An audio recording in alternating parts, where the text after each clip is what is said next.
Iglesia Cristiana de Restauración Familiar tiene el agrado de presentar al pastor Cristian Bonifaz con un mensaje para alcanzar madurez y vivir mejor, esperando les sea de bendición para usted y su familia. Bienvenidos.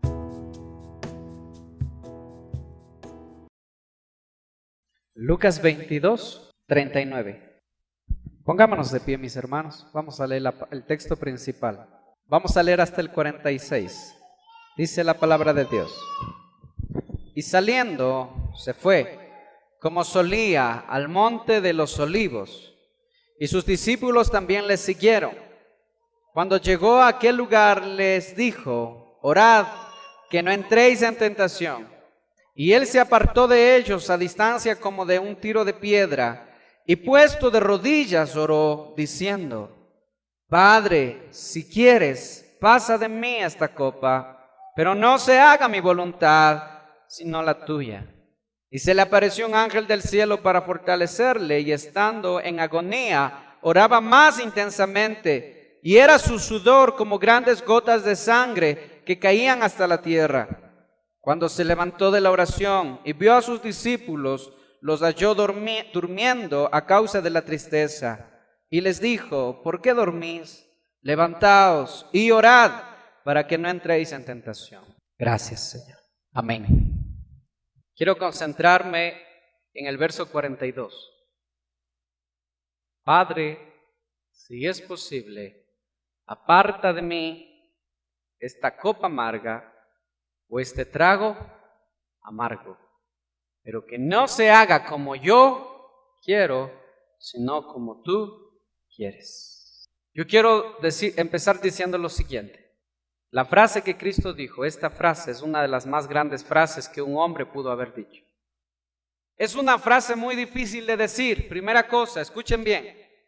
Es una frase muy difícil de decir por el contenido que encierra. Pero al mismo tiempo, es una de las frases más usadas por los cristianos. Dicha, hablada. Y a la misma vez, es una de las frases menos practicadas por el pueblo de Dios y por el ser humano. Les repito nuevamente, esta es una de las frases, o es una frase muy difícil de decir, pero al mismo tiempo es una frase muy hablada, muy pronunciada por los cristianos, y a la misma vez es una de las frases menos practicadas. ¿Por qué muy difícil de decir?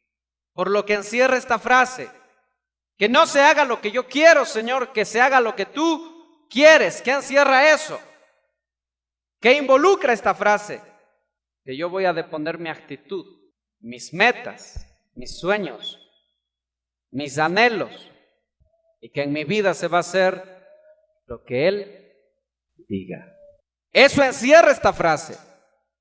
Pero tenemos que irnos a la verdad. El pueblo de Dios pronuncia mucho esta frase: si Dios quiere, si Dios permite. ¿Cuántos de ustedes han usado esta frase? Y está bien usarla. Si Dios permite, si Dios quiere haré, si Dios quiere iré. Pero la verdad es que es solo dicha. Porque cuando nos enfrentamos a la voluntad de Dios, cuando estamos frente a la voluntad de Dios, siempre el ser humano termina haciendo su propia voluntad y no hace la voluntad de Dios. La pregunta es: ¿qué debe pasar en la vida del ser humano para que un cristiano, o en la vida del cristiano, para que el ser humano o el cristiano pueda llegar a decir y hacer esta frase? O fácil de decirla, pero muy difícil de hacerla. No sé cuántos de ustedes meditaron alguna vez en esta frase: Señor, que no se haga lo que yo quiero, que se haga lo que tú quieres. Y terminamos haciendo lo que nosotros decidimos hacer. Y terminamos haciendo lo que nosotros quisimos hacer. Padre, si es tu voluntad, Señor, que yo asista a esta iglesia o que yo asista a aquella iglesia, pero llegando al punto, ¿verdad? Siempre decimos: es que esto me cae mal, es que esto no me gusta, es que esto de acá no me interesa. Entonces yo termino escogiendo lo que yo quiero. Termino haciendo lo que yo quiero. La pregunta es: ¿qué debe pasar en mi vida para que yo pueda llevar a la práctica esta frase, que debiera, escuchen bien, debiera todo cristiano vivir en esta frase: Señor, que se haga tu voluntad y no mi voluntad. Empezando desde el ministro. Ayer en la reunión de jóvenes estábamos conversando acerca de esta frase un poco. Y empezando por el ministro no está cumpliendo su sueño, el ministro no está cumpliendo su meta. No es algo que el ministro se propuso desde pequeño: a ver, cuando sea grande, yo quiero meterme en problemas por otras personas, yo quiero buscar a medianoche para dar consejería, yo quiero desvelarme orando por algunas familias que están en problemas. No es una frase, ¿verdad? Pero en realidad es lo que termina siendo. ¿Por qué? Porque en algún momento de la vida de todo ministro, su voluntad termina sujetándose o humillándose a la voluntad ¿de quién? Del que los llamó. Como ministros, como ovejas, en algún momento de tu vida, tu voluntad debe humillarse a la voluntad de Dios. Y yo voy a decir 3 verdades en esta enseñanza, 3 verdades acerca de mi voluntad y de la voluntad de Dios. ¿Sí? Y estas verdades son cosas que van a pasar, van a suceder si yo no sujeto mi voluntad o si yo sujeto mi voluntad, si yo humillo mi voluntad a la voluntad de Dios. Es una frase muy difícil de decirla, pero es una de las más usadas y es una de las menos practicadas por el pueblo de Dios. Porque como les dije, esto involucra mis sueños, mis metas, mis anhelos, lo que yo quiero, lo que yo busco, lo que yo deseo, mis decisiones, ¿verdad? Involucra mi voluntad sujetada a su voluntad. Mi voluntad sujetada a su voluntad. El problema del ser humano es el siguiente. Desde el principio, desde Adán y Eva, empezaron a hacer su propia voluntad. El Señor le dijo: no comáis de ese árbol, porque ese no es para ustedes, eso no es para ustedes. Coman de todo lo que hay aquí, cojan todo, gobiernen o juzguen, pero les voy a decir una cosa, y no es a su voluntad, es a mi voluntad, dijo Dios. Les prohíbo que coman de ese árbol, porque el día en que coman de ese árbol van a morir. ¿Cómo yo puedo entender esto? ¿Qué le estaba diciendo Dios al ser humano? El día, escuchen bien, el día en que tú decidas hacer tu propia voluntad, ese día, ¿qué va a pasar? ¿Qué va a pasar? Vas a morir. Eso es lo que le estaba diciendo Dios al ser humano. No sé si ustedes han pensado en eso. Adán, Eva, yo te puse aquí, tú vas a gobernar, tú vas a sojuzgar, tú vas a hacer, ustedes lo van a hacer.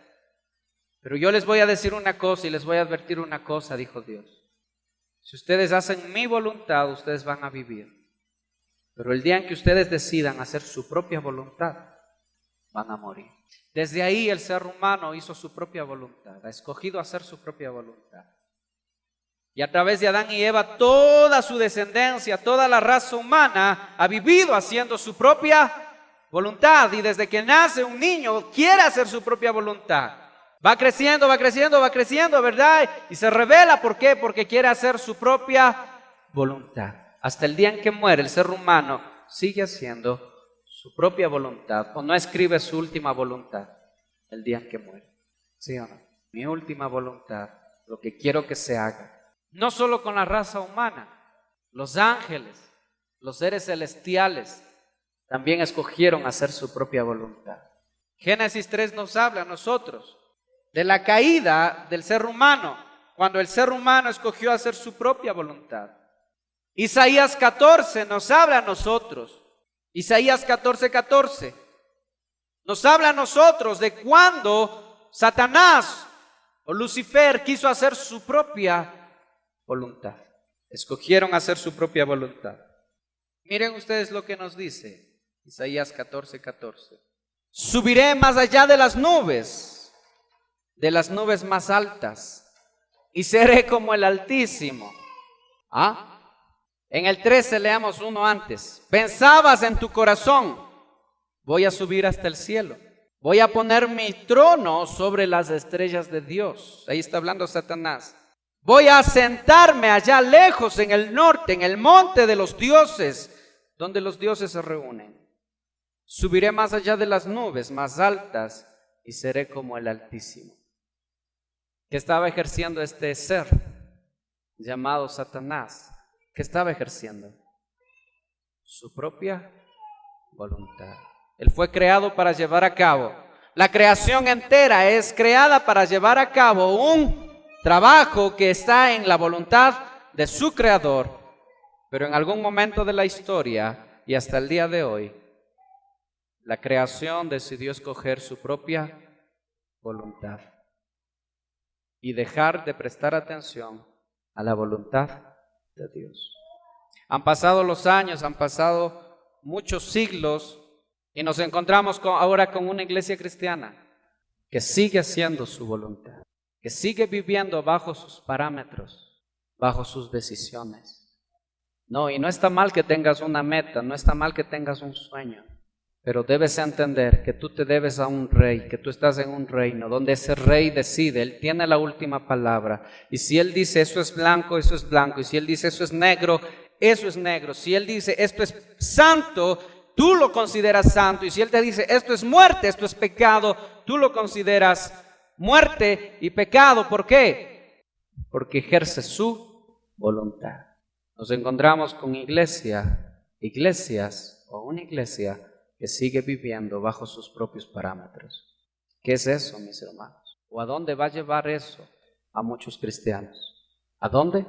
Al juicio final. Al juicio final. Escuchen jóvenes, escuchen adultos, escuchen todos los que están aquí.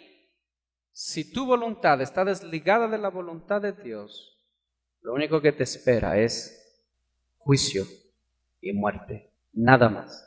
¿Sí? Nada más. La pregunta es, quiero que escriban esta pregunta.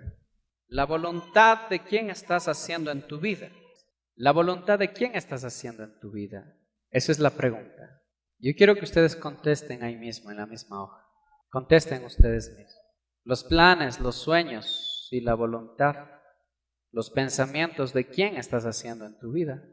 ¿Estás llevando a cabo el plan de Dios en tu vida o sencillamente hasta ahora has estado llevando a cabo tus propios planes? Esa es una de las preguntas que yo tengo que responder. Y yo quiero empezar con la primera verdad. La primera verdad. La primera verdad.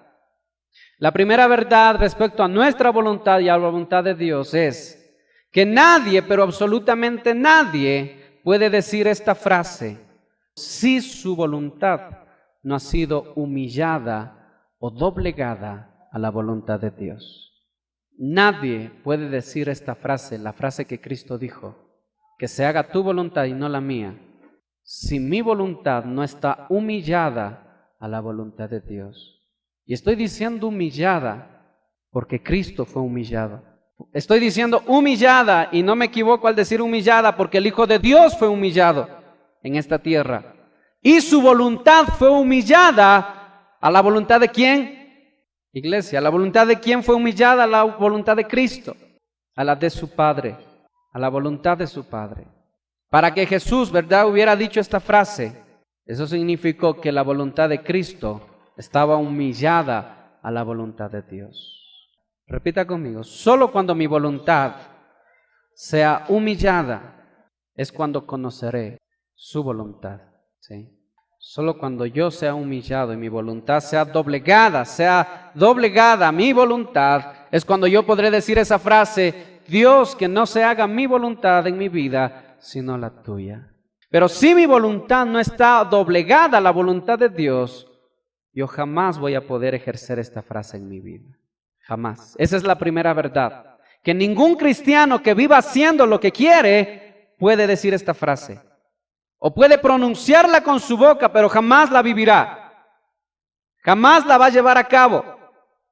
Ningún cristiano que viva pensando, haciendo sus pensamientos, su propio concepto, ningún cristiano que haga eso podrá pronunciar y ejercer esta frase. Amén. Nadie, absolutamente nadie. La voluntad de quién estoy haciendo yo en mi vida.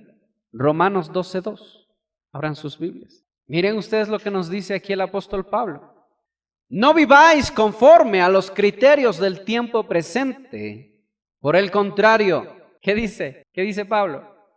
Cambien vuestra manera de pensar, para que así cambie vuestra manera de vivir y lleguéis a conocer que la voluntad de Dios, es decir, lo que es bueno, lo que es agradable y lo que es perfecto.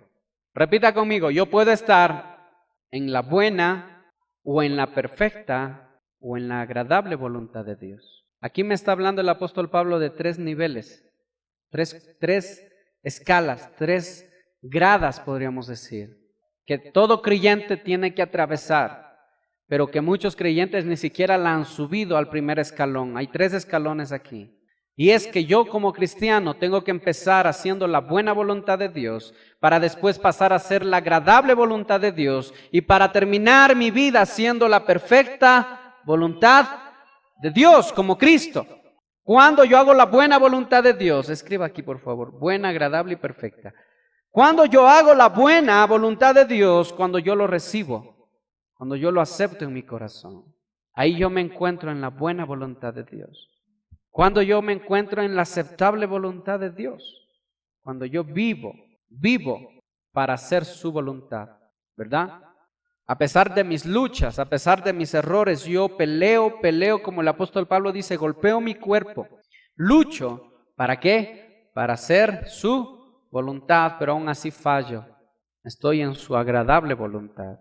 Pero ¿saben cuándo pasas tú como cristiano a la perfecta voluntad de Dios? ¿Sí? Presten atención, no se distraigan. ¿Sabes cuándo tú pasas a la perfecta voluntad de Dios? Cuando tu vida, tú no la estimas más que su voluntad. Cuando a ti no te importa morir por causa de Cristo. Cuando tú no estimas tu vida más que lo que Él te llamó a hacer. En otras palabras, lo que Cristo hizo. Entregó su vida en obediencia, ¿a quién? Al Padre. Pero esas son las 3 graditas que tiene que subir el cristiano, ¿verdad? Empiezas recibiéndolo en tu corazón, subiste la primera gradita, pero no te puedes quedar ahí. Tienes que subir la segunda grada, ¿verdad? ¿Dónde? Donde tú vas a luchar contra ti mismo, contra tus debilidades, vas a golpear tu cuerpo negándote al pecado, vas a luchar para hacer su voluntad, subiste a la segunda grada. Y la tercera grada es que no te importa entregar tu vida por causa de Él. Ahí es cuando tú dices, el Señor me llamó a ministrar una iglesia, cuando yo quise ser otra cosa, cuando yo soñé con ser otra cosa, pero no me importa porque ese sueño ha pasado a ser secundario en mi vida y ahora el sueño que es primario en mi vida es ¿cuál? Su voluntad, su propósito. El problema de muchos cristianos es que ni siquiera han llegado a la primera grada. No suben siquiera a la primera grada. ¿Por qué? Porque aunque hicieron una oración de fe, no creyeron en su corazón.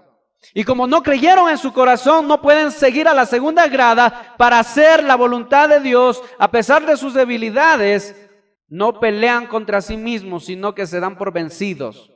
Y llegan a vivir una vida de apariencia. Cristianos que tienen amantes, cristianos que todavía roban, que todavía viven mintiendo, que todavía hacen... y su corazón no se redarguye, ni siquiera han pasado a la primera ni a la segunda grada. ¿Cómo van a llegar a hacer la perfecta voluntad de Dios? ¿Cómo vas a llegar tú? Eso significa que tu voluntad, o vas a vivir toda tu vida haciendo tu propia voluntad. Esa es la primera verdad, que tú no vas a vivir esa frase hasta que tu voluntad sea humillada.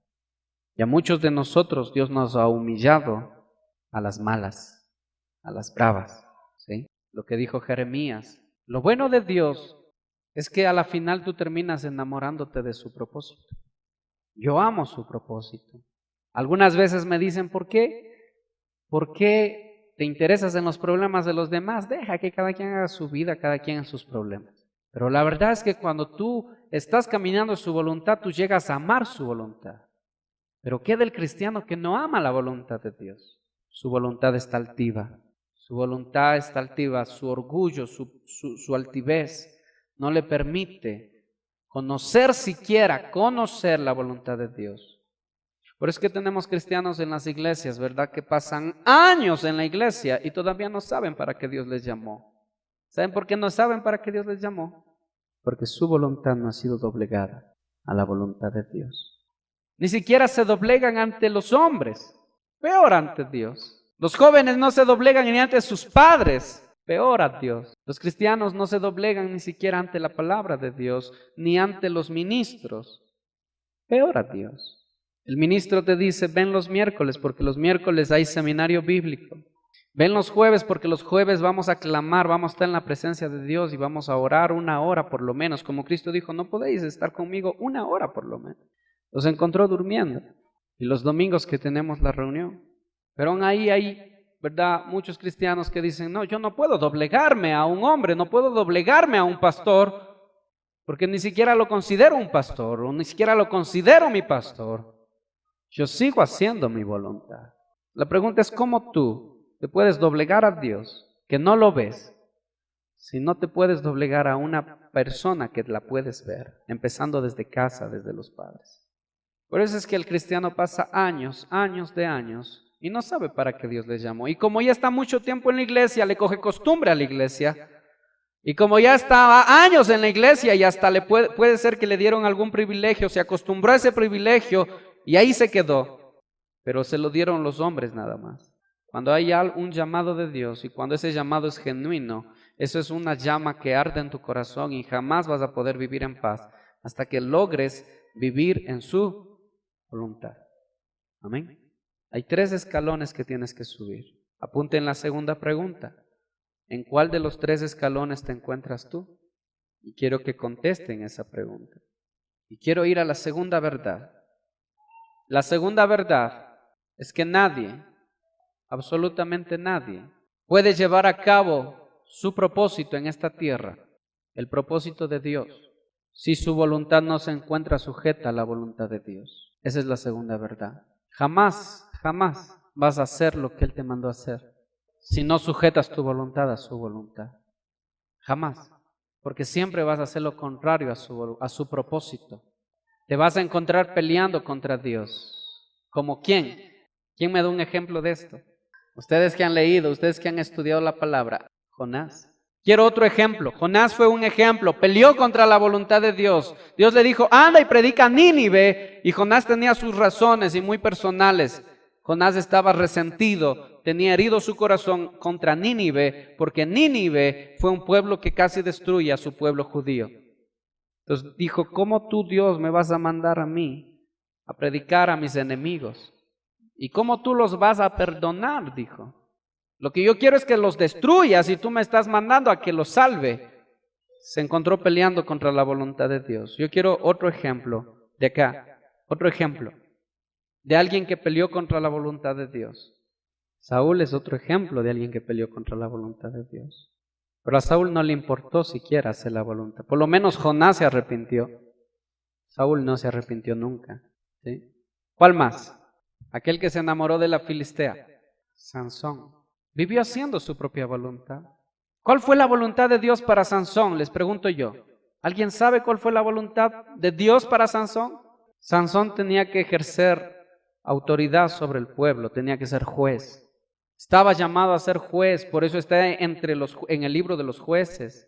Sansón tenía su propósito específico, claro, pero llegó un día en que Sansón dijo, yo no puedo doblegar mi voluntad, tu voluntad, yo voy a terminar haciendo lo que yo quiero hacer. Aún por encima de la voluntad de sus padres. Se enamoró de una filistea. ¿Y dónde terminó Sansón? Ciego. Así es como termina un cristiano que hace su propia voluntad. Ciego. Entre sus enemigos. Escarnecido, burlado. Y finalmente, muerto. Así es como termina un cristiano que decide hacer su propia voluntad. Así es como termina un joven. No te unas en yugo desigual. No busques chicas, no busques chicos, por más hermosos, por más guapos que sean, no los busques en el mundo. Órale a Dios y conocerás a alguien cristiano, a alguien cristiana. Repita conmigo.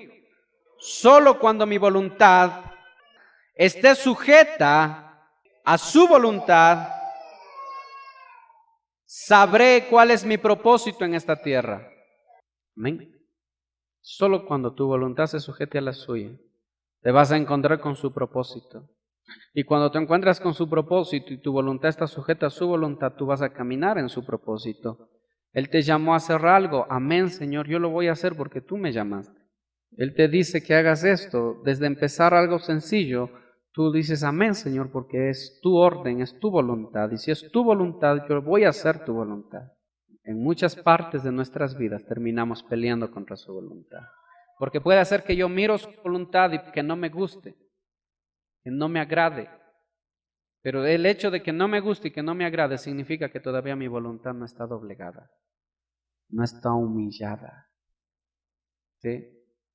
Le vieron como negocio esto de las iglesias. Alguna vez les decía que en internet estaba decía un anuncio y decía, busco inversionista para negocio rentable. Busco inversionista para negocio rentable. ¿Y saben cuál era ese negocio rentable?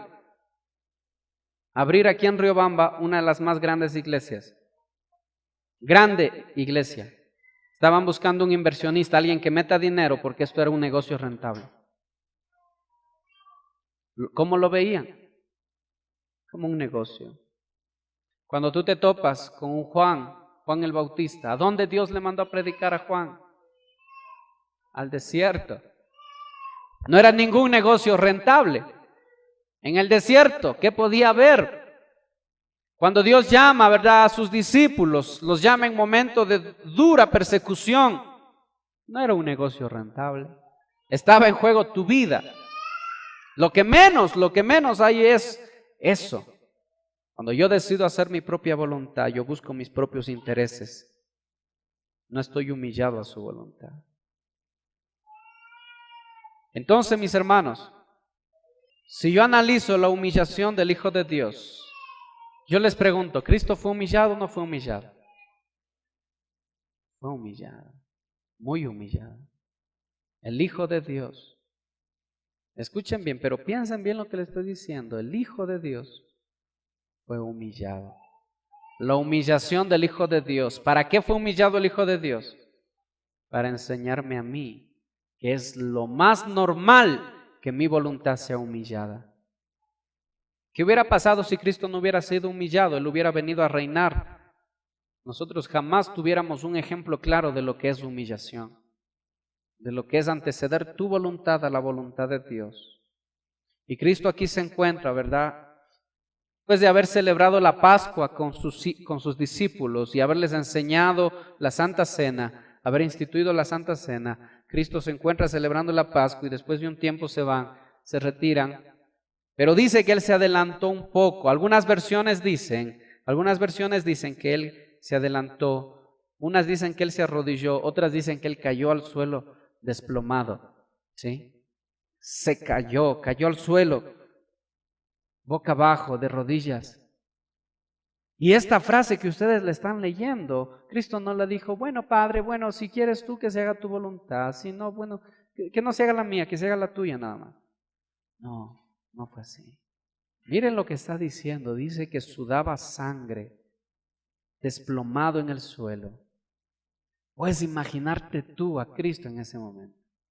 Padre, si es posible que yo no pase este trago amargo, pero que no se haga mi voluntad, sino la tuya.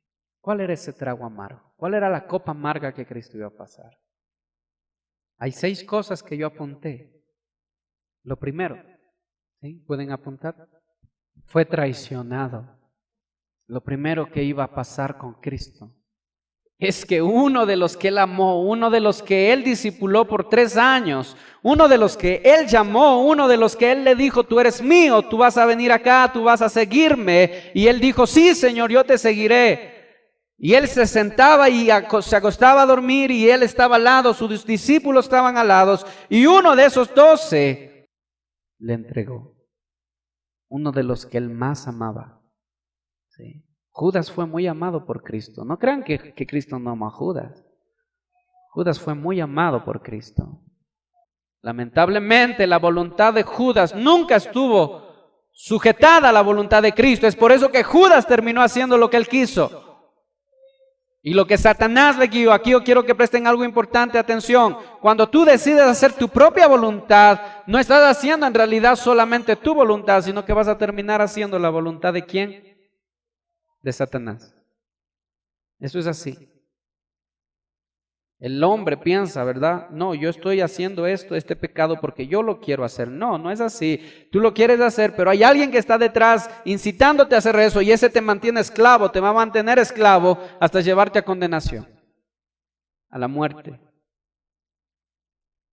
Nadie, absolutamente nadie en el mundo hace lo que quiere. Todo le pertenece al príncipe de las tinieblas y él ejerce autoridad sobre los hijos de desobediencia. Entonces no terminan haciendo lo que quieren. El problema es que hay muchos cristianos que se congregan cada domingo, que se congregan cada mes, que asisten a todos los cultos o pueden estar asistiendo. Nada de eso te garantiza que tu voluntad esté sujeta a la voluntad de Dios. Tú tienes que examinar qué estás haciendo en tu vida para que tú puedas decir, mi voluntad se ha sujetado a la voluntad de Dios. Fue traicionado. Yo quiero que apunten nada más. El versículo le pones al lado, ¿ya? Primero, fue traicionado, Lucas 22:48. Segundo, fue acusado injustamente, fue injuriado. Fue injuriado. ¿Y sabes quién le injurió a Cristo? ¿Quiénes fueron los que le acusaron?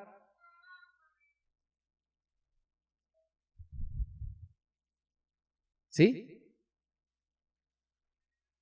Fueron los mismos a los que él sanó, a los que él libertó, a los que él ayudó, a los que él enseñó. Fueron los mismos a los que él vino a salvar, los judíos, los sacerdotes, el pueblo. Miren ustedes, ¿de qué lo acusaron? ¿Saben que ninguna de las acusaciones de los sacerdotes judíos eran válidos para matar a Cristo? ¿Sabían que no había razón para matarlo? No había razón. Incluso Pilatos dijo, yo no hallo ninguna razón, yo no lo puedo matar. Incluso Pilato quiso dejar en libertad a Cristo. ¿Sí? Ya vamos a leer más adelante. Quiso dejarlo en libertad porque no había razón para matarlo. Y los sacerdotes judíos, ¿verdad? Queriendo llegar al propósito, dijeron, bueno, a ver, no hay ninguna razón para que le maten, ¿qué podemos hacer? Vamos a inventarnos lo siguiente. Y le dijeron, Pilatos, Cristo nos dice que no debemos pagar impuestos al César. Ya lo metieron en problemas con el César romano. Y segundo, nos está diciendo que él es rey, se está sublevando contra ustedes, está incitando al pueblo a que se levante contra ustedes, que son los que nos guían, los romanos, contra el César. Está prohibiendo que paguen impuestos y está incitando a la sublevación romana. Bueno, aún así dijo Pilatos, yo no hallo razón. Pilatos sabía que se lo estaban inventando. No era válida esa razón. Aún así Pilatos dijo, bueno, yo lavo mis manos, yo no voy a matarlo. Pero si ustedes quieren, mátenlo ustedes. Y dice que se los entregó. Después de haberle azotado, los soldados romanos los entregó. Eso es lo segundo que pasó. Fue injuriado. Lo tercero. A ver, eso de ser injuriado. Lo tercero, miren ustedes, esto es terrible. Fue apresado y torturado por gentiles. Escuchen bien, gentiles. Los romanos eran gentiles, no eran pueblo judío. Ni siquiera los mismos judíos, ¿verdad?, se atrevían a torturarle. Cuando le entregaron a Pilato por la presión del pueblo, Pilato lo que hizo es azotarle, latillarle. Pero dice que los látigos romanos no eran como nosotros los vemos, que son así, solo como vetas. No, dice que tenían en los extremos, tenían garras, ¿sí? Garras que se enrollaban en la persona y se ponían ahí en el cuerpo, se clavaban. Y ellos jalaban eso y le sacaban con todo. Ustedes saben que el Imperio Romano es una de las potencias en lo que es tortura. Ellos se inventaban cada vez cómo torturar a sus enemigos, ¿sí? Por eso es que dice la palabra que no se le reconocía, no había cómo reconocerle, no se sabía quién era porque estaba desfigurado completamente. ¿Quiénes lo hicieron? Gentiles, gente que no pertenecía al pueblo judío. Los judíos lo entregaron a gentiles para que los gentiles lo torturaran, ¿sí? ¿Dónde está eso? Marcos 10:34. Abran ahí. Desde el 33 vamos a leer. Miren lo que dice. Como veis, ahora vamos a Jerusalén, donde el Hijo del Hombre será entregado a los jefes de los sacerdotes y a los maestros de la ley, que lo condenarán a muerte y lo entregarán a los extranjeros. Dice, miren ustedes. Se burlarán de él, le escupirán, le golpearán y lo matarán, pero 3 días después resucitará. Miren ustedes. Lo entregaron, lo condenaron a muerte, dijeron tiene que morir y lo entregaron a extranjeros, a gentiles, para que lo matasen. Lo cuarto, esto me impresiona más todavía, tomó el lugar de un criminal. Escuchen bien, Cristo tomó el lugar de un criminal. ¿Cuál fue este criminal? Barrabás. Pilato dijo, bueno, se acerca la celebración, una de las celebraciones que ellos tenían, y dijo, en esta celebración es lícito soltar a un preso. Entonces Pilato dijo, yo considero que este hombre que le ha hecho tanto bien a su pueblo, que ha sanado tantos enfermos y que les ha ayudado tanto, yo considero que por lo menos cuando yo les dé esa opción y diga, un preso va a ser soltado, el pueblo va a decir, suelten a Cristo. Entonces Pilato dijo, expresó eso y dijo, vamos a soltar un preso. ¿Cuál quieren ustedes que soltemos? Y pusieron a Cristo aquí y pusieron a Barrabás acá. ¿Saben quién era Barrabás? Era un criminal, asesino, ¿sí? Ladrón. No era solo ladrón, era asesino. Barrabás estaba preso porque había matado, ¿sí? No era cualquier persona. Era uno de los criminales más buscados de esa época. Y lo pusieron a Cristo junto a un criminal y lo compararon, lo hicieron igual a un criminal y dijeron, vamos a soltar a uno. ¿Cuál de ustedes quieren que suelte a estos dos? A ver, ¿a cuál de los dos quieren que suelte? ¿Y qué dijo la gente? Suelten al criminal. Incluso a Cristo lo consideraban peor que a Barrabás. Peor que un criminal. ¿Sí se dan cuenta? ¿Hasta dónde fue la humillación de Cristo? Prefirieron soltar a un criminal. Y al soltar, al escoger al criminal, a Cristo lo estaban poniendo por debajo del criminal. Incluso peor que ese criminal.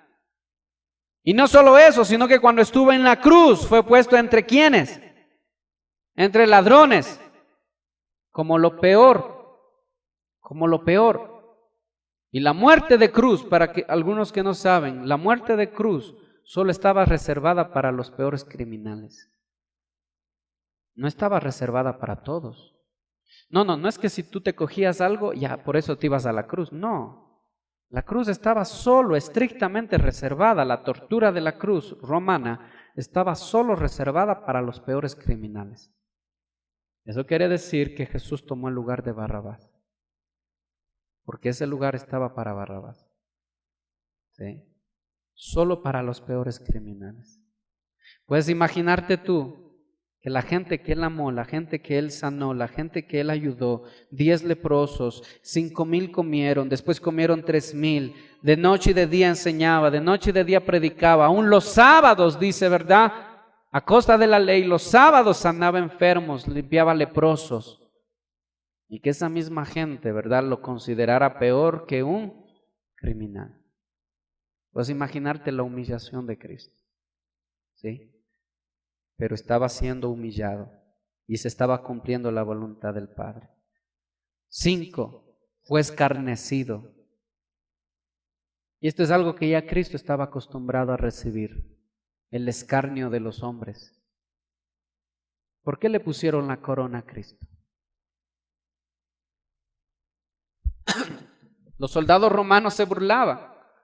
Este rey dijo, este rey entonces tiene que tener una corona. Vamos a hacerle una corona. Y dice que le hicieron corona de espinos, y eran espinos que se clavaban. Y dice la palabra que pusieron los espinos y le golpeaban con palos para que la corona se clavase bien. Y no solo eso, sino que después de que le pusieron esa corona, dice la palabra que los soldados romanos se arrodillaban delante de él y le hacían reverencia diciendo, salve el rey de los judíos, salve el rey de los judíos. Cuando él estaba en la cruz, Pilato mandó a poner un letrero que decía, aquí yace el rey de los judíos. Pilato siempre estuvo en desacuerdo. Para llevarles la contraria a los sacerdotes judíos es que Pilato mandó a poner ese letrero, porque eso les ardía a los sacerdotes judíos, les quemaba eso de ¿cómo tú crees que él es nuestro rey? Él es nuestro rey, César es nuestro rey, decían ellos. Los sacerdotes judíos decían, un solo rey tenemos y es el César, no reconocemos a este como nuestro rey. Pero miren ustedes, no solo eso, sino que a su costado en la cruz estaba alguien que todavía irónicamente se burlaba de él.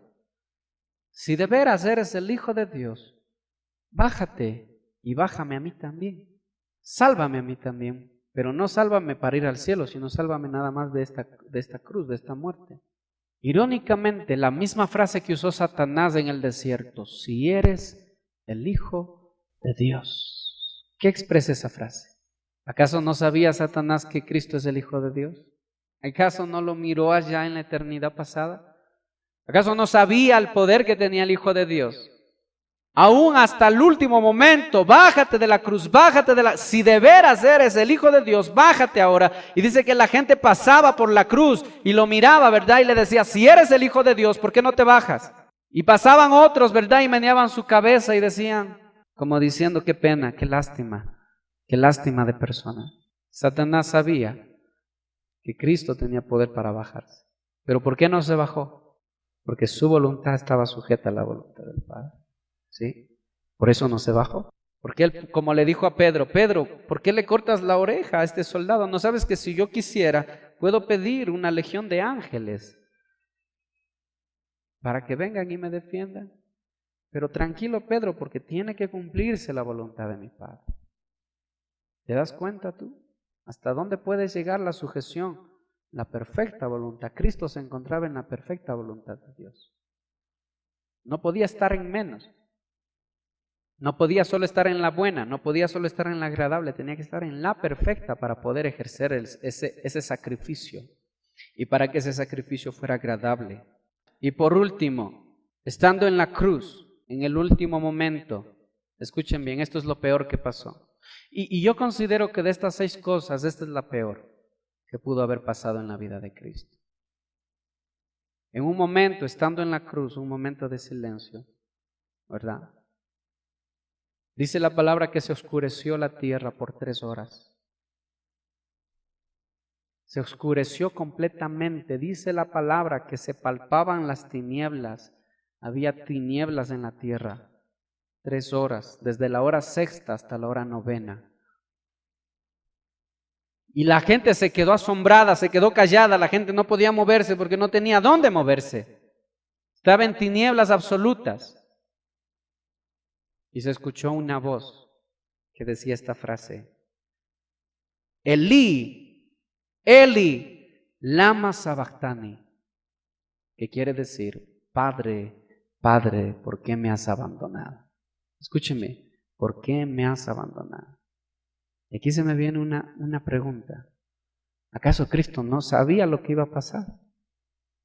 Les pregunto yo. ¿Cristo no sabía eso? Allá en la eternidad pasada, en la eternidad pasada, donde Cristo dijo: Padre, yo voy a ir a entregar mi vida, un cordero sin mancha por los pecadores, el sacrificio de un santo por los culpables. Y el Padre dijo: está bien. Juan 3:16 dice que el Padre de tal manera nos amó que envió a su Hijo a morir. ¿Acaso el Hijo no sabía que esto iba a pasar? Les pregunto yo. Parecería que no, ¿verdad? Porque Cristo dice: ¿por qué? Se hace la pregunta: ¿por qué me abandonaste, Padre? ¿Por qué me has dejado? Presten atención. Y esto es lo que va a pasar. Y esto es lo que pasa en el infierno. Y lo que va a pasar en el lago de fuego. Y lo que va a pasar 3 días en la gran tribulación. Cuando dice que la tierra se va a oscurecer por 3 días. Que la gente va a palpar las tinieblas y no van a poder moverse de donde están. Y los 3 días se van a quedar ahí donde están. Porque no va a haber lugar donde puedan ir. ¿Cuándo sucede esto? Cuando la tierra se llena de tinieblas que se pueden palpar. ¿Cuándo? Solo cuando el Padre aparta su presencia. Solo cuando Dios se aparta es que la tierra se llena de tinieblas.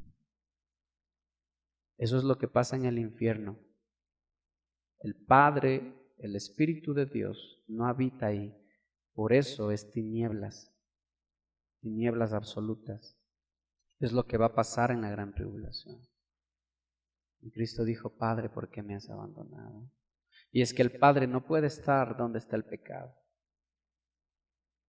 Ahora nosotros podemos decir: bueno, ¿por qué el Padre se arrepintió y se hizo a un lado? No es que el Padre se haya arrepentido y se haya hecho a un lado del Hijo. El Padre sabía y el Padre dio su palabra de que lo iba a levantar de entre los muertos. Sencillamente el Padre nos está demostrando a nosotros, nos está dejando ver que Dios no comparte nada con el pecado, y cuando Dios quita su espíritu, quita su presencia, lo aparta de la tierra se llena de tinieblas absolutas, tinieblas que se palpan. ¿Sí? No sentimos eso ahora porque el Espíritu de Dios se está moviendo en esta tierra. Pero si quieres experimentar eso, si alguno, Dios no quiera, en el lago de fuego lo van a experimentar. ¿Sí? Miren ustedes: Elí, Elí, lama sabactani, ¿por qué me has abandonado? Yo creo que esto es lo peor. ¿Por qué? Porque el Hijo y el Padre siempre estuvieron ligados. Desde la eternidad pasada, cuando ellos decidieron llevar a cabo el plan de salvación para el hombre, jamás el Hijo, Cristo y el Padre se habían separado. Y llegan 3 horas en las que el Padre se separa del Hijo. 3 horas en las que se separa. Tú puedes pensar qué sintió Cristo en esas 3 horas. ¿Qué sintió Cristo en ese momento? En su humanidad. ¿Hasta dónde llegó su humillación? Yo me imagino que Cristo pudo haber dicho: Padre, si es que me van a torturar, si me van a desfigurar, no importa. No importa. Si me van a hacer cargar una cruz, no importa. Si me van a poner la corona de espinas, no importa. Pase lo que pase, no importa. Pero cuando tu presencia se aparta de mí, entonces ahí es cuando todo cambia. Cristo dice, exclama a voz alta: ¿por qué me has abandonado? Es la peor humillación que el Hijo pudo haber tenido. Que el mismo Padre le haya dado la espalda. ¿Por causa de qué? Del pecado. Lo que pasa es que el Padre estaba recibiendo, el Padre se apartó. Pero la ofrenda se estaba llevando a cabo, el Cordero de Dios, el Cordero Santo se estaba consumiendo en el fuego, en los infiernos, dice Pablo, estaba siendo derretido como la cera es derretida, y en esas 3 horas de tinieblas, ¿verdad? Las huestes de maldad, los demonios, los principados, las potestades, salieron a la tierra a celebrar. ¿Qué estaban celebrando? No solo la muerte, estaban celebrando que Dios hizo a un lado. Si Dios hizo a un lado, dijeron, somos dueños de todo, absolutamente de todo. Dios se hizo a un lado y la tierra nos pertenece y los hombres nos pertenecen. Y los demonios y las huestes salieron a celebrar. Lo que no sabían es que la ofrenda, el olor de la ofrenda, el olor de la carne que se estaba quemando, como se quemaba en el templo, ¿verdad? el cordero sin mancha por el pecado del pueblo, el olor de ese sacrificio estaba subiendo a la presencia del Padre. Y el Señor olió eso y dijo, este es un sacrificio agradable. Y el Señor aceptó el sacrificio y recibió el sacrificio, y seguidamente lo que hace es levantar a Cristo. Cristo, cuando se levanta, lo que hace es coger cautivo a todos los seres de maldad, principados, potestades, ¿verdad? Los apresa, los pone cautivos y les quita el reino que ellos tenían. Ahora miren ustedes, la tercera verdad. La tercera verdad es esta, respecto a mi voluntad y la voluntad de Dios.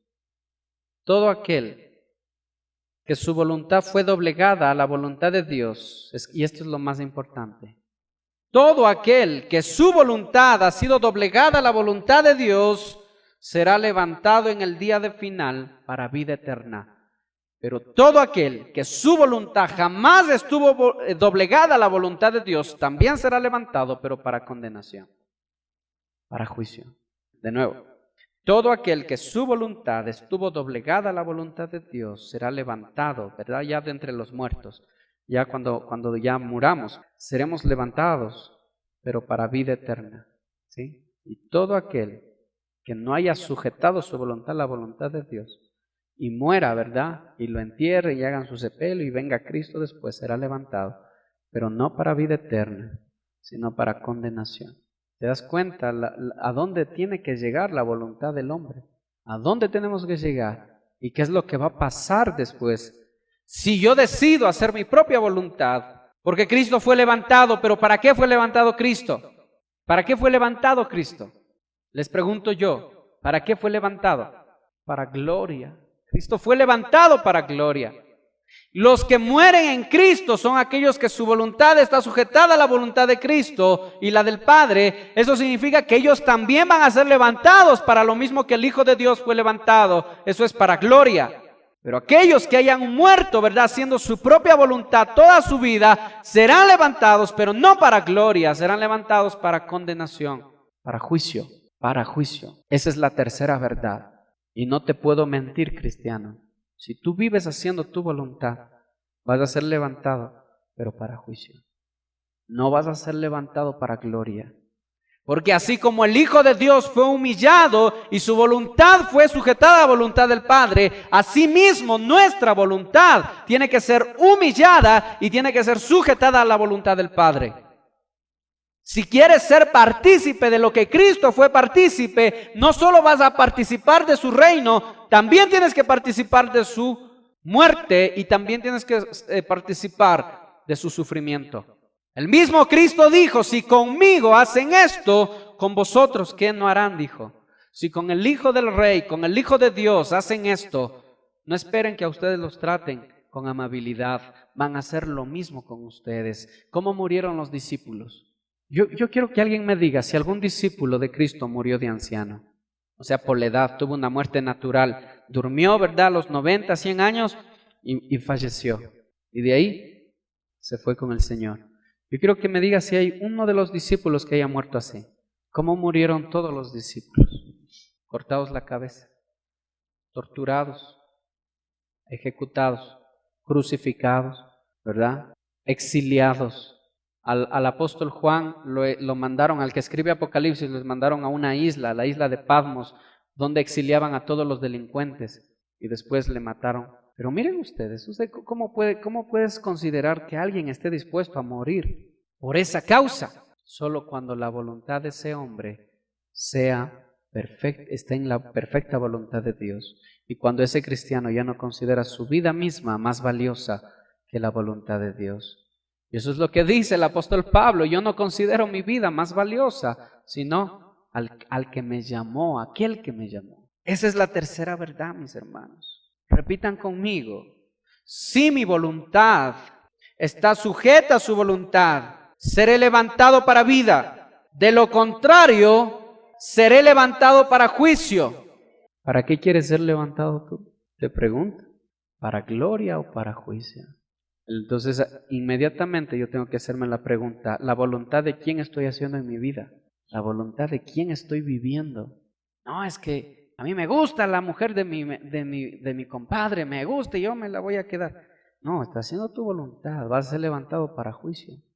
No, es que a mí nadie me tiene que decir lo que tengo que hacer. No, sigues haciendo tu voluntad, vas a ser levantado para juicio. No, absolutamente no. Vas a ser levantado para juicio si haces tu propia voluntad. Juan 5, 28 al 30, ¿qué nos dice? No os admiréis de esto, dice Cristo, porque va a llegar la hora en que todos los muertos oirán su voz y saldrán de las tumbas los que hicieron el bien, resucitarán para tener, ¿qué dice? Vida. Pero los que hicieron el mal resucitarán ¿para qué? Para ser condenados. ¿Quién está diciendo esto? Cristo. Cristo te está advirtiendo, iglesia. Así como les advirtió en ese tiempo, hace más de 2000 años, advirtió a un pueblo, advirtió a sus discípulos. No piensen mal, tengan una cosa por seguro, que aquellos que hicieron lo bueno, si hicieron lo bueno es porque estuvieron sujetados a la voluntad de Dios, porque en Dios no hay maldad.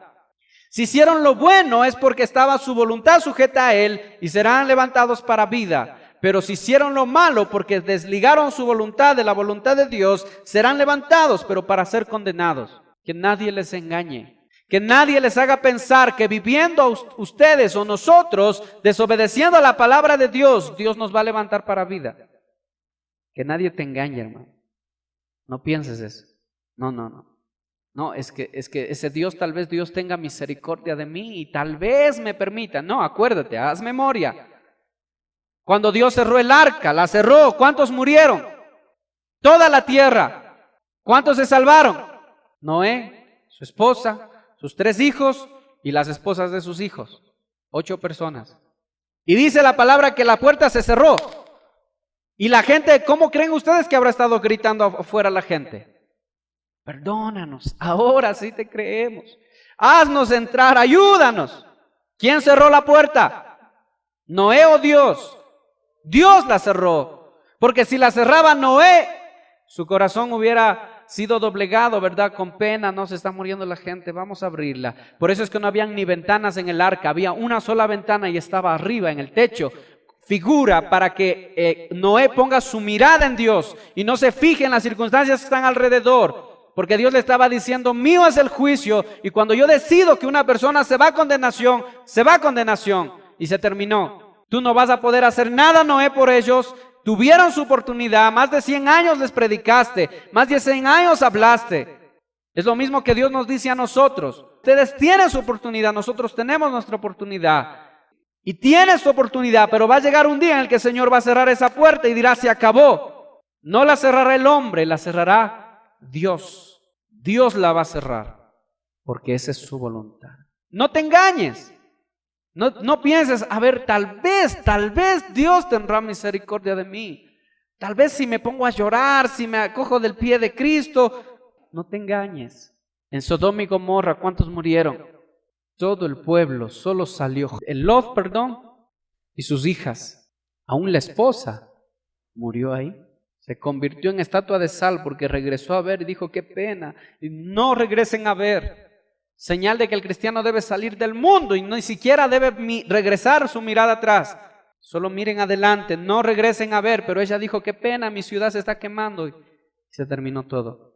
No te engañes, ese mismo Dios es el que mató 3000 en un día en el desierto cuando el pueblo judío estaba adorando dioses. Y más tarde, al día siguiente, dice que murieron 23,000 personas. Se abrió la tierra y los tragó vivos y se fueron al infierno. No te engañes, que nadie te engañe, porque van a levantarse muchos falsos ministros y te van a decir, hermano, no te preocupes, vive de la manera que tú quieras, no pasa nada, hagamos, ¿verdad?, como queramos, pero no es tan malo, ¿verdad?, como la iglesia de los Corintios, estamos estudiando los miércoles, tolerantes al pecado, una iglesia tolerante, un cristiano tolerante.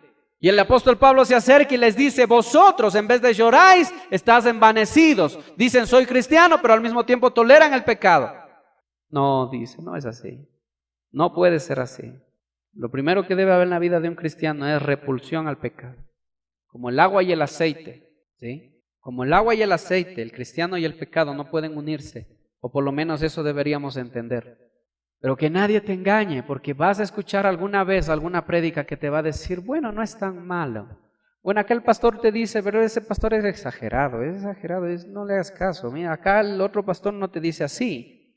Como la vez que alguien me dijo que le case, estaba en fornicación, en adulterio y quería que yo le case. Quería que le case con un hombre, pero estaba conviviendo con otro hombre. Entonces esta mujer dijo, cáseme. Y yo decía, no puedo casarte porque tú estás con 2 hombres al mismo tiempo, ¿cómo te voy a casar? Entonces usted no es pastor, ya no lo desconozco, usted ya no me puede pastorear a mí. Entonces, ¿qué vas a hacer? Se fue a buscar otro pastor. Y así andan buscando, hasta el día de hoy andan buscando un pastor que los case. Gracias a Dios, ningún pastor los quiere casar. Porque si son pastores de Dios, obviamente no lo van a hacer. Pero andan buscando y siguen buscando. Incluso a la casa me fueron a buscar entre 2, con una amiga más, a rogarme que les case. A conmover mi corazón como por misericordia, por lo menos cáseme. Miren ustedes, hasta dónde puede llegar el corazón torcido de una persona, del ser humano, cuando su voluntad está desligada de la voluntad de Dios. Si esa mujer, su voluntad estuviera ligada a la voluntad de Dios, no estuviera haciendo eso, no estuviera diciendo eso, y peor amenazando para que le case. Qué pena, hermanos, pero así vive el pueblo de Dios, así vive el pueblo de Dios. Por eso les digo que esta es una frase que los cristianos la hablan mucho, la dicen mucho, la pronuncian mucho, pero no la viven. Muy poco la viven, porque siempre terminan haciendo lo que quieren o lo que queremos, en vez de que se haga su voluntad en nuestras vidas. ¿Por qué serán condenados los hombres? Es la pregunta final. ¿Por qué serán condenados los hombres? Porque decidieron hacer su propia voluntad. Y se va a poner el trono del Padre y le va a decir, a ver, ovejas a la derecha, cabras a la izquierda, ¿verdad? De eso nos habla Apocalipsis. Pónganse ahí. ¿Por qué ovejas y por qué cabras? Porque si tú fijas, una ovejita es obediente, siempre va a terminar haciendo la voluntad del pastor, de su pastor, físico, de la palabra. Por eso les he dicho, sujétate al pastor siempre que el pastor se sujete a la palabra. Si tú ves un pastor que no se sujeta a la palabra, entonces tú no te sujetes a ese pastor. Porque al sujetarte a un pastor que se sujeta a la palabra, tú automáticamente te estás sujetando ¿a quién? A la palabra de Dios. ¿Sí? Entonces, ¿por qué las cabritas acá? Esas son las que decidieron hacer su propio camino. Esas son desobedientes. Esas hay que arrearles con palo para que hagan caso. Y si ya la cabra está grande y tú, ¿verdad?, te pones demasiado exigente con esa cabra se regresa y te va a querer agredir. Es una naturaleza de las cabras, pero no de las ovejas, porque eligieron hacer su propia voluntad. Quiero terminar leyéndoles una frase que la escribió Arthur Bennett. Ha escrito algunos libros, pero aquí hay una frase que me gustó mucho, me llamó mucho la atención.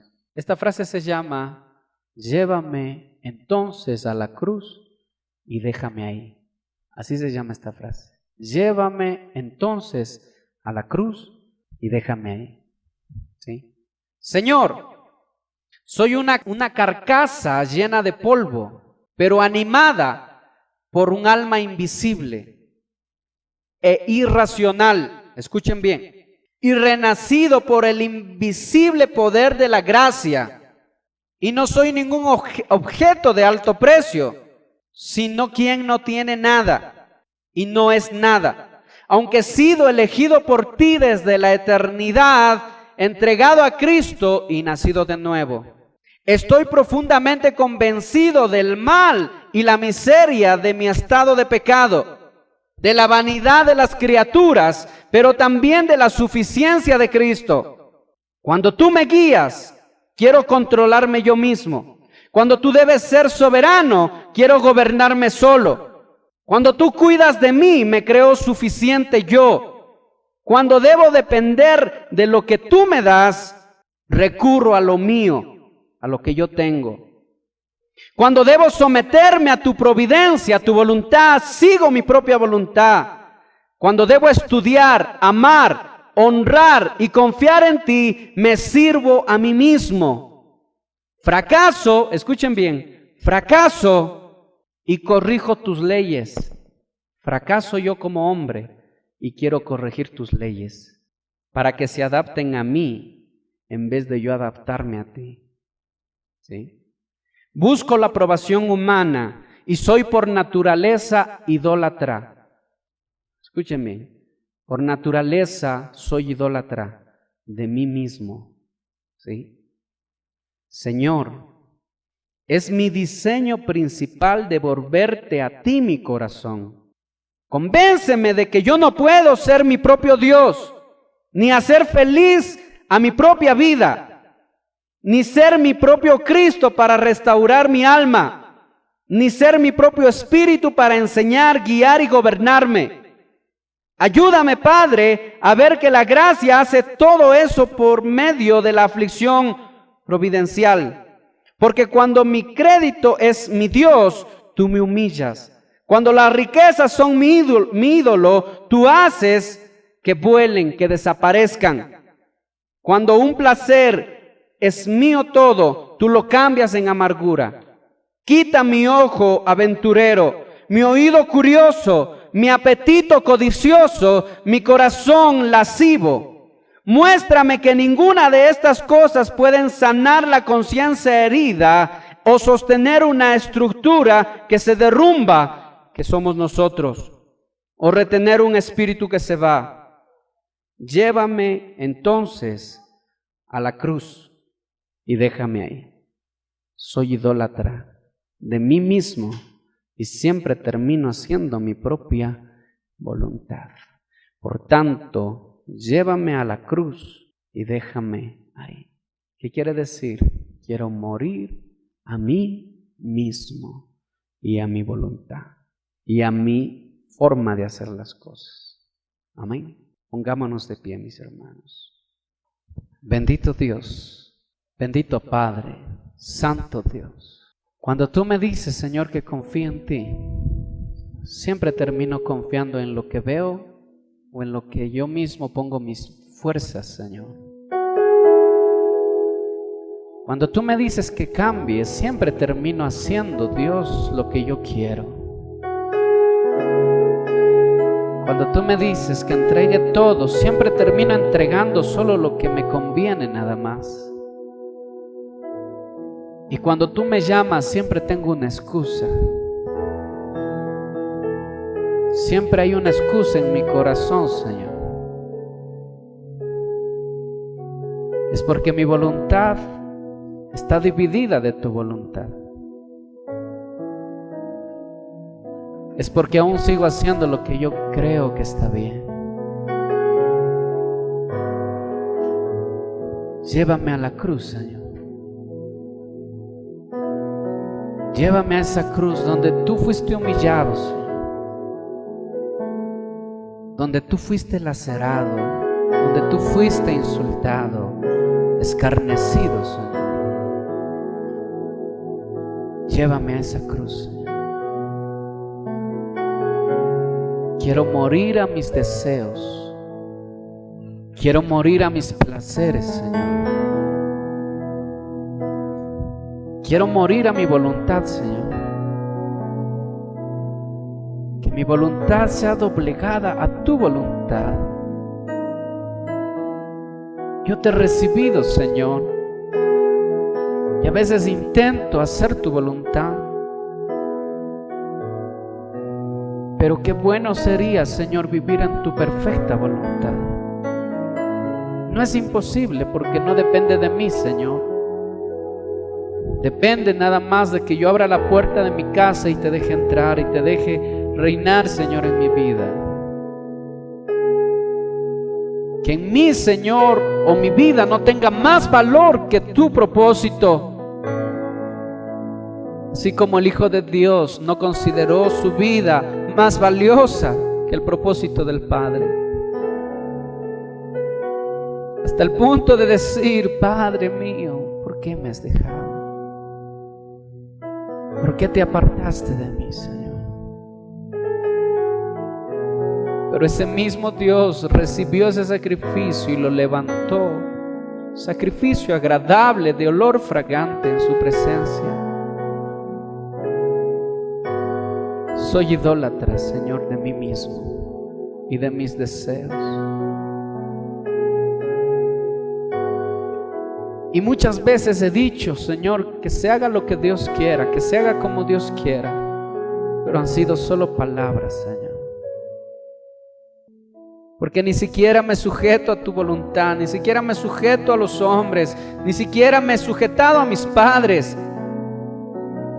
Y ahora vengo, Señor, a tu reino, y tampoco me quiero sujetar a ti, porque sigo haciendo mi propia voluntad, Señor. Perdóname, Señor. Perdóname, Señor. Perdóname, Señor. Quita toda idolatría de mi corazón hacia mí mismo y hacia los demás, Señor. Y ayúdame, oh Dios, a verte como realmente tú eres. El Rey de Reyes y Señor de Señores, aquel que tiene la última palabra, aquel que lo que dice se hace, aquel que tiene autoridad para darme vida y para darme muerte. Porque yo quiero, Señor, conocerte, porque yo quiero hacer tu voluntad y porque yo quiero ser levantado el día en el que tú vengas, Señor. Pero quiero ser levantado para vida, no para condenación. Por eso mi voluntad la sujeto a ti, Señor. Desde hoy en adelante, dígale, desde hoy en adelante, ayúdame a vivir en tu voluntad. Ayúdame a hacer tu voluntad, Señor. Que esa frase tan grande, tan hermosa, Padre, Padre, que se haga tu voluntad y no la mía. Para